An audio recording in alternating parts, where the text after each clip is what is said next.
A guten Erev Shabbos.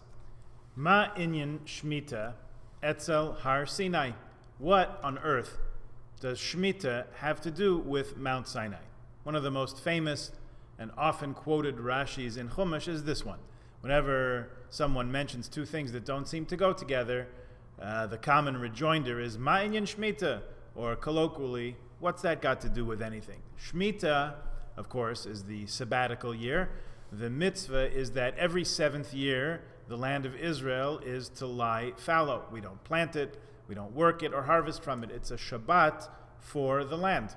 Just like we take a sabbatical every seventh day, we take off of work, we power down the phone, and we disengage from changing the world, which is what we do the other 6 days of the week. So in the seventh year, the land also gets a break. After giving its produce for 6 years, it gets to rest and replenish on the seventh year. The notion of a sabbatical, which probably applies mostly these days to professors in universities, maybe rabbis, is also the notion that every seventh year you're refreshed. If you change gears, take a break from your routine and put your energies in a different direction from time to time, like every 7 years. So we're just a few months away from the next Shemitah year, which begins on Rosh Hashanah, just about 4 months away. So let's think a little bit about the deeper meanings of this sabbatical. We should note that the Shemitah year applies only in the land of Israel, so if your farm is located in Ontario, you're not obligated in this. However, as we'll see, in a global economy, Shemitah really is of interest to all of us. We should also take a moment to note with great sorrow the awful event that transpired a week ago in the land of Israel, in Meron. We talked last week about Lag BaOmer, which is a happy day because the dying stopped. Rabbi Akiva's students had been dying of a plague back in the times of the Mishnah, and that plague relented on the 33rd day of the Omer, which happens to be also, by divine providence, Rabbi Shimon Bar Yochai's yahrzeit. He was one of the students who survived that plague.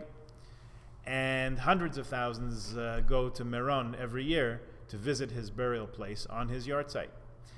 And it pains us to say that the dying did not stop this year on Lag BaOmer. In the crush of those crowds, dozens lost their lives and dozens upon dozens were hurt. The son of a friend was among those who lost his life, that sweet-faced young guy from New Jersey who was studying at Shalvim for the year, Alav Hashalom, among many who were hurt and those also who died. There will certainly be investigations and hopefully insight about how to prevent such things in the future, but as ever, what we can all do is learn from it and be motivated in the right directions. If we strengthen our bonds among each other, and if we deepen our ties to the Holy Land, like for example, learning about Shvi'is, the seventh year sabbatical, Shemitah, then we can make some good come as a result of this sad time. The mitzvah of Shemitah is given in the first verses in our double portion this week, Behar Bechukosai. It says, V'yidaber Hashem al Moshe, Behar Sinai Lemor. God spoke to Moshe at Mount Sinai, saying, Daber el bnei Yisrael v'amart alehem ki savo'u el ha'aretz asher ani nosein lechem. Speak to the bnei Yisrael and tell them, when you come into the land that I am giving you, says God, V'shav sa'aretz Shabbos la'Hashem, the land is going to need to rest a Shabbat for Hashem, which means Sheish shanim tizra sadecha, 6 years you will plant your fields. V'sheish shanim tizmor karmecha, 6 years you will prune your vineyard. V'asafta kol tevu asa, and you'll gather in all the produce thereof. Uv'shana hashvi'is Shabbos Shabboson liyeh la'aretz. The seventh year is going to be a sabbatical year for the land, which means what? Sadcha lo'isizra, don't plant your field. V'charmacha lo'isizmar, don't plant your vineyard, etc.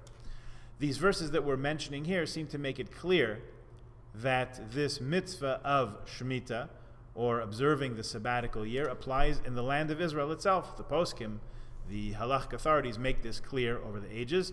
So if we're planning a visit to Israel this coming year, we need to be conscious of this for sure. However, what about those of us who have been spending the last 15 months in place? We haven't ventured as far as Niagara, let alone Israel. Well, for much of Jewish history over the past couple of thousand years, yes, it didn't have too much to do with us out here in the boondocks. We discussed at Tu B'Shvat a story about a Jew in the Soviet Union who was able to get some fruit from Israel to make a bracha over, but that was a pretty rare event for much of our history in exile. Nowadays, things are considerably different. We live in a truly global economy. When you go to any grocery store in Toronto, or even if you order in for delivery, your grapes could come from Chile, your pears from South Africa, your dragon fruits from Vietnam, and of course, your Jaffa oranges come from Israel. Not to mention, in great probability, your grapefruits, your pomegranates, persimmons, pomelos, dates, and other fruits that Israel produces for the export market. Now, with these fruits, always we concern ourselves with truma and meiser, with taking the tithes. We can't, sometimes the exporting agency or the kosher supervising agency takes care of that for us. If they don't, we can tithe the fruits ourselves here in Toronto or wherever we live and make them fit to eat by doing that. However, the kedusha of Shavi'is, the sanctity of fruits that are grown, grow, they're not grown, they grow by themselves in the land of Israel, in the seventh year, that kedusha, that sanctity is immutable, whether that fruit is purchased in Tel Aviv or Toronto.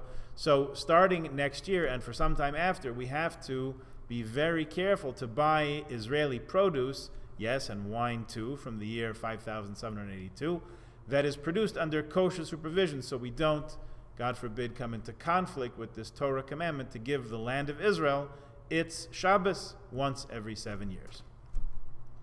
There are numerous shiurim to be given in connection with this mitzvah, so while we'll just introduce the idea now and not go into depth, suffice it to say that we should definitely appreciate and understand the ramifications of this elevated status that the land of Israel possesses all the time, so much so, to such a great extent, that even its produce is imbued with a degree of holiness also.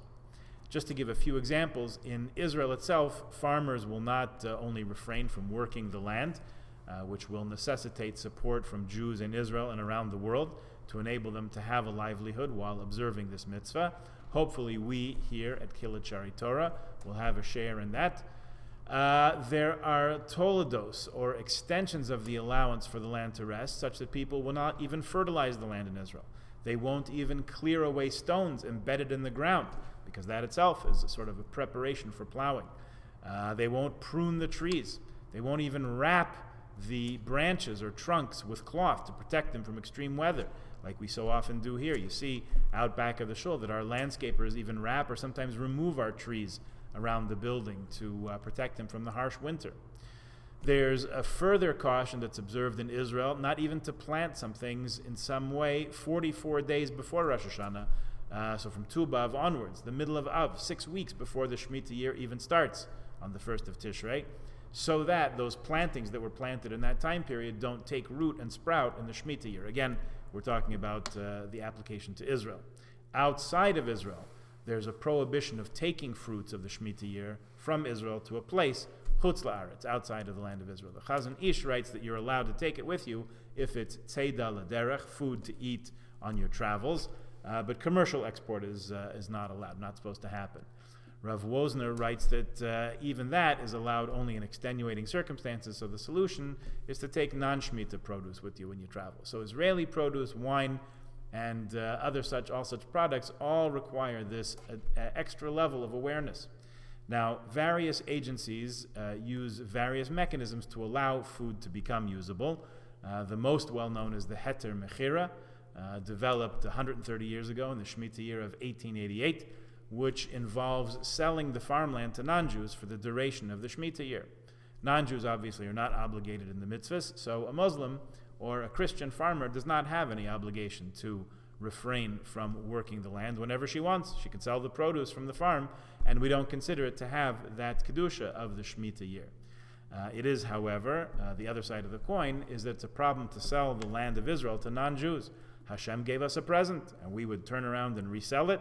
Doesn't sound very respectful or appreciative. However, that's the system that developed for any number of reasons. Another solution that's been proposed and is in effect in some places is Otzar Beit Din, where the land is held in a corporate trust rather than owned by an individual. Corporate entities are not obliged to mitzvahs like the Jews are, or so the logic goes. Last Shemitah year, 2015, the OU did not give its hechsher to any products that had heter mechira produce in them. If they keep the same policy, which we expect to find out at some point in the near future, any OU supervised product with Israeli ingredients will either have pre-Shemitah produce or Yevul Nachri, produce from non-Jewish farmers in Israel, whose land it actually is, not just this mechanism of heter mechira. Okay, these are technical details, and we said for now we wouldn't go too deep into them. So let's focus on the bigger lesson here. There are several of those. First of all, we should appreciate and understand that the land of Israel is special. It's holy, it's ours, and it's unique. Even the apples and grapes and flowers that grow in its soil have a trace, a spark of that holiness and uniqueness in them. That's a main thing to keep in our consciousness. And in addition to that, we can learn an insight into ourselves from the connection between Shabbos and Shemitah. It seems like they're the same thing, a rest for the person once every 7 days, and a rest for the land once every 7 years. Rashi even underscores this in his comment on the phrase that Shemitah is Shabbat LaHashem, like we said. Rashi writes, for the sake of God. What does it mean, a Shabbat LaHashem? For the sake of Hashem, for God's sake. Similar to what it says about the Shabbos of creation, Rashi says. Okay, we're supposed to appreciate that God creates everything, so we have these two opportunities, to rest ourselves on Shabbos and rest the land on Shemitah. But if we get that point, why do we need both? What's being underscored by having both remembrances here? So Shabbat is a delight, it's an oneg for us, personally. It affects all we do, how we eat, how we dress, even how we walk and talk. If you remember, one of the Zmiros says, Hiluchech tenehei benachat. Your walking should be calm on Shabbos. The way you walk on Shabbos is different than the rest of the week. It puts everything on a higher level. We have a different perspective. And yet, we ask, does Shabbos really change the world? Arguably not. The point, sort of, is that it all stays as it is. Shemitah, on the other hand, elevates everything around us, including the very ground that we walk on, the very earth of Eretz Yisrael, and the ideal situation of being there. The insight here is that our connecting to Hashem is not just through when we separate ourselves from day-to-day affairs. Everything, from the highest to the lowest, has the potential to be a vehicle for holiness, for goodness, for godliness. That's hard to remember sometimes in our seemingly endless slog through Corona. The truth is that each day really offers us an undistracted chance, a blank canvas, sort of, to create something better and take ourselves to that higher level. So let's hope and pray that we all come out the other side of this strange period in history healthy, cheerful, a little bit more resilient, and certainly looking back and saying that we made the very most of what we had. Shabbat Shalom.